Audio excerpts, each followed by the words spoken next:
Who are you? I am Jello Biafra.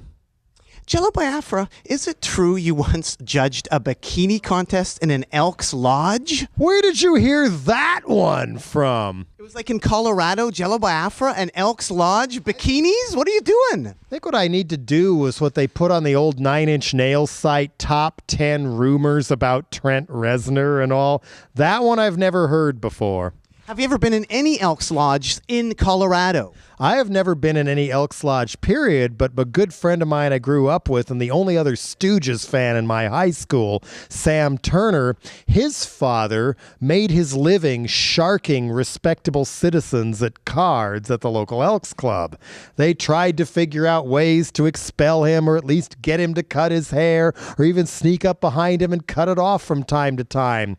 No, that never worked. Sam's old man, he took the sheriff, he took the car dealers, he took them all and helped feed his family sharking cards at the Elks Club as his only occupation. So you are Jello Biafra, aren't you? Apparently you think so. I'll let you harbor that illusion, just like the flight attendant who once asked me if I was Bruce Springsteen. Now, Jello Biafra, I ask you this because check out this little promo for the gig tonight. What it is it's in Dose magazine. It says, Mentos, fresh idea. See this, punk rock legend Dead Kennedys, Jello Biafra. And what do they have in the picture? A later fake lineup of people who are pimping the Dead Kennedys' name. How bizarre. Is that a local magazine here? That is actually across Canada, but it's just in Vancouver, and it's Mentos Fresh Presents Jello Biafra. Do you like Mentos? I think I ate one of them once. I mean, I love my junk food. I love sugar a little too much, but Mentos just didn't do it for me. Merle Haggard. Are you still into Merle Haggard? I've never really got into Merle Haggard. What's so great about Merle Haggard?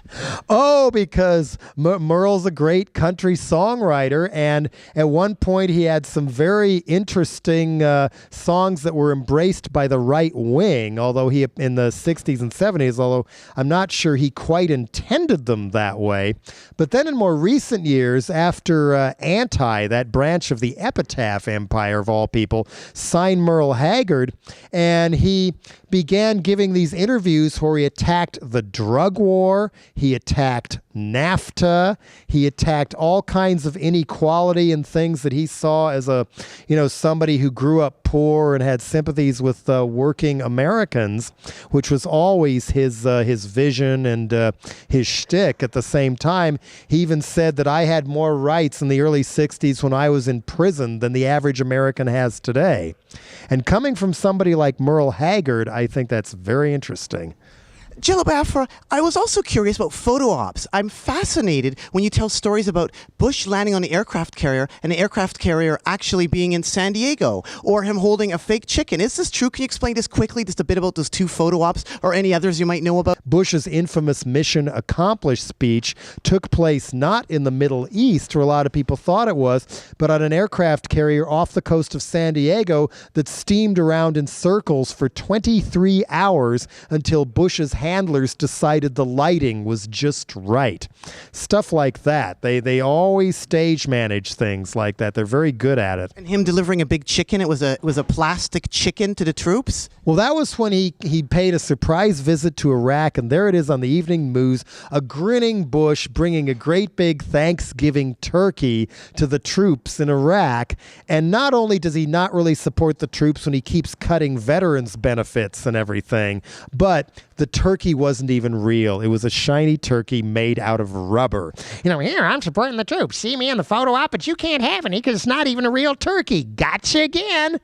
Where did you find that particular fact out? Was it up on eBay for auction afterwards, the chicken or turkey? Oh, I wish. No, I first saw it in a Michael Moore writing, but it's been discussed by several other journalists and publications since. Jello Biafra, lastly, I was wondering about the version of rock known as Oi. Are you a fan of Oi, like bands like Cockspar? What do you think of Cockspar? What do you think of Oi? I love that Chip on My Shoulder single from way back when. I mean, as far as I can tell, they were a pre-punk glam band. Some of their stuff was more boogie rock, by like Status Quo, like Sunday Stripper, their song Sunday Stripper back in the day. And then the Oi people embraced them later, basically. And I first heard of Oi not as a grassroots term, but a term coined by Gary Bushell, a writer for Sounds magazine, who was writing all kinds of things attacking Crass and attacking Discharge and offering up the exploited, and then what he called a movement and labeled Oi afterwards, which I think in the end, I mean, it became kind of the oi, oi, oi sound, which, Rancid has swiped those kind of chants and used a lot in their stuff, and many others have. So it is a sound, and whether it was ever really a movement, I think is questionable. It was more like a look and a sound. And some of the bands were more prepared to be shoved into the spotlight than others, and some of the bands were just playing better than others. I mean, the Infrared album is really, really good, but they were really young, and I guess they didn't last very long, and who knows, maybe the being shoved into the British media blender got to them or something, like it destroyed the X-ray specs. Who knows?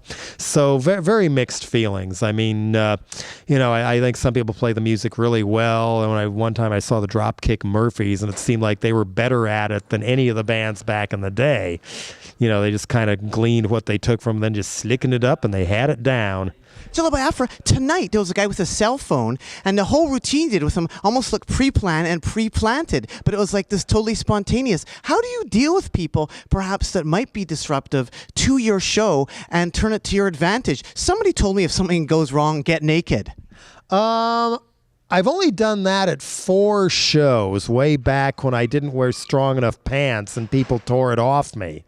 I actually performed nude opening for The Clash at the only Bill Graham show Dead Kennedys ever played. And from what I was told, Graham had to be physically restrained from coming on stage to beat the crap out of me. He was so angry, and he was known for doing that to people, too. How nude were you, though? Like, totally nude for how many songs? No, my belt still survived, and I think my belt, my shoes, my Argyle socks, and shredded parts of my underwear. Last time I ever wore underwear at a live music show because people pulled on it from 2 different directions and almost cut my nuts off. Well, Jello Biafra, anything else you want to add to the people out there at all? I can't even remember what your original question was before It was about Oi. It was just about Oi music, and it was about dealing with hecklers in the audience. Yeah, I had fun with that once. I introduced Ice-T at the first Lollapalooza in San Francisco. It was 1992. People were a little too high on Bill Clinton because they knew Daddy Bush was going to go down. So I went out and told the audience all the reasons I hated Bill Clinton and didn't trust him and predicted he'd just be a corporate right-wing corrupt jackass that he turned out to be. And I had 20,000 plus people booing me. It was a uniquely wonderful adrenaline rush. Then Ice-T came out, and eventually, after some hip-hop stuff, debuted Body Count and debuted the song Cop Killer.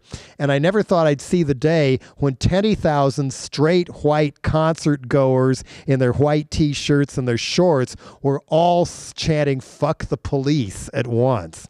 That was pretty cool.